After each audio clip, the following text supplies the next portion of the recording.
पृथ्वी। यह कहानी है पृथ्वी की, एक ऐसे ग्रह की जिसने अनगिनत राज अपने भीतर छिपाए हुए हैं। बहुत समय पहले की बात है, जब पृथ्वी एक सुंदर, शांत और रहस्यमय ग्रह थी।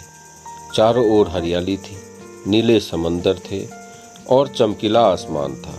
लोग इसे सिर्फ जीने की जगह नहीं, बल्कि एक रहस्यपूर्ण जगह मानते थे। प्राचीन काल में लोग मानते थे कि पृथ्वी के भीतर गहरे कई ऐसे खजाना है जो अनंत शक्ति प्रदान करता।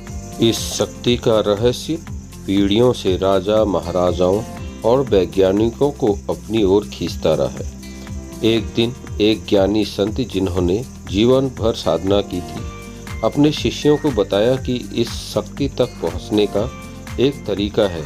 वह बताते हैं, इस शक्ति का द्वार वही खोलेगा जहां सबसे गहरा अंधेरा हो, और उस अंधेरे को दूर करने के लिए सबसे शुद्ध मन चाहिए।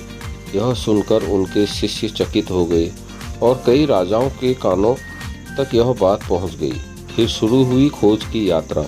अनेक राजा, वैज्ञानिक और योद्धा इस शक्ति को पाने के लिए पृथ्वी की गहराई में उतरने लगे, परंतु जो भी जाने की कोशिश करता, या तो वो वापस नहीं आता या फिर किसी अनजानी बीमारी से पीड़ित हो जाता। सदियों बाद एक युवा साधक आर्य, जो पृथ्वी से गहरा प्रेम करता था और जिस हृदय से पूरी तरह से पवित्र था, उसके प्रण किया कि वह इस शक्ति को खोज कर रहेगा।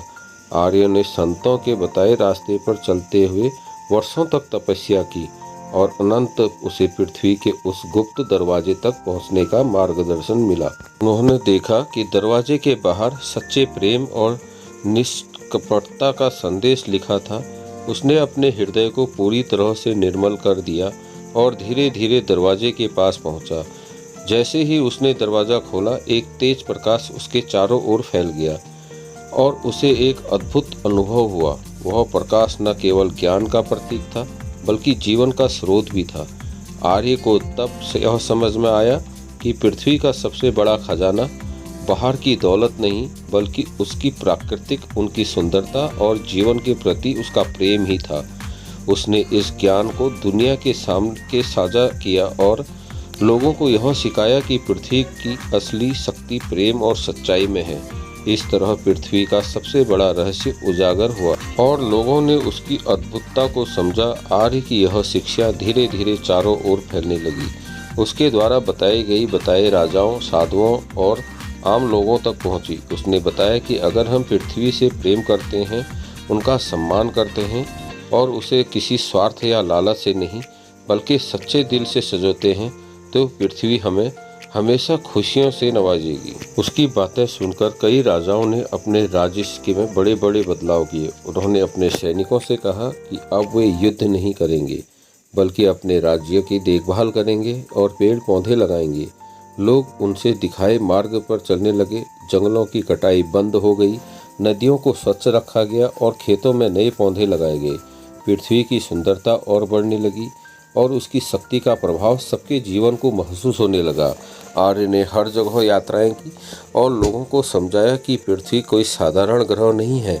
वह हमें जीवित रखती है, हमारी रक्षा करती है और हमें हर जरूरी चीज़ प्रदान करती है।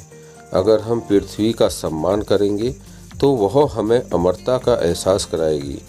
उसके प्रेम का कोई अंत नहीं है और जो इसे समझेगा वह अपनी ज़िंदगी में सच्ची शांति पाएगा। समय बीतता गया और धीरे धीरे आर्य का नाम और उसकी शिक्षा पूरे संसार में फैल गई। लोगों ने युद्ध और कलह को त्याग कर प्रेम और सामंजस्य का जीवन अपनाया। पृथ्वी अब पहले से भी अधिक सुंदर हो गई थी। उसकी हरियाली लौट आई, नदियों में पानी साफ हो गया और हर ओर जीवों की चहचहाट गूंज उठी। लोग अब न केवल अपने जीवन में, बल्कि पूरी पृथ्वी में शांत और संतोष महसूस करने लगे। आर्य की यह अद्भुत कहानी एक युवा साधक की यात्रा और उसकी पृथ्वी के प्रति अटूट श्रद्धा आज भी हमें यह सिखाती है कि असली खजाना न सोने चांदी में है और न ही किसी छुपे हुए स्थान में, बल्कि हमारी इस पृथ्वी में ही छिपा हुआ है। अगर हम उससे प्रेम करें, उसकी रक्षा करें, तो वह हमें अनगिनत वरदान देगी। इस प्रकार पृथ्वी की कहानी हम सभी को एक अनमोल सीख देकर जाती है कि प्रेम और संरक्षण ही सच्चा खजाना है जो हमारे जीवन को धन्य बना सकता है। आर्य की यह शिक्षा और उसके संदेश जैसे दूर दूर तक फैलने लगे, वैसे वैसे लोग अपने जीवन में सच्चे प्रेम और आदर का महत्व समझने लगे। उसने बताया कि पृथ्वी पर संतुलन बनाए रखना उतना ही जरूरी है जितना अपने जीवन में संतुलन रखना। उसने लोगों को यह भी सिखाया कि हर पेड़, हर नदी, हर पहाड़ और हर जीव पृथ्वी का हिस्सा है और सभी में जीवन की समानता है। आर्य ने लोगों को यह भी समझाया, अगर हमें पृथ्वी की शक्ति को सजीव रखना है तो हमें प्रकृति के नियमों का पालन करना होगा। उसने लोगों को बताया, पृथ्वी हमें बहुत कुछ देती है, लेकिन अगर हम उसे सिर्फ लेते ही रहेंगे तो एक दिन वो हमसे रूठ जाएगी। इसलिए हमें उसे लौटाना ही भी होगा। नई परंपरा शुरू की, जिन्होंने हर व्यक्ति को हर साल एक पेड़ लगाना और उसकी देखभाल करना अनिवार्य था। लोग इस नियम का पालन करने लगे और धीरे धीरे जंगल फिर से हरे भरे हो गए। आर्य की इन्हीं प्रयासों के कारण एक समय ऐसा आया जब प्रकृति में पहले जैसी ताकत लौट आई। पशु पक्षियों की संख्या बढ़ने लगी, नदियां फिर से स्वच्छ और निर्मल हो गए और मिट्टी भी उपजाऊ होने लगी। लोग एक बार फिर से आत्मनिर्भर हो गए। उन्होंने अपनी आवश्यकताओं के लिए बाहरी संसाधनों पर निर्भर नहीं रहना पड़ता था। समय के साथ आर्य वृद्ध हो गया। एक दिन जब वह शांत मन से ध्यान में बैठा था, उसने देखा कि कैसे उसकी शिक्षाओं ने दुनिया बदल दिया। उसने अपनी आंखों में संतोष के आंसू लिए कहा, पृथ्वी ने हमें एक मौका दिया है और हमने उसे स्वीकार किया। यह धरती अब फिर से जीवन का स्रोत है और यह मेरा सबसे बड़ा पुरस्कार।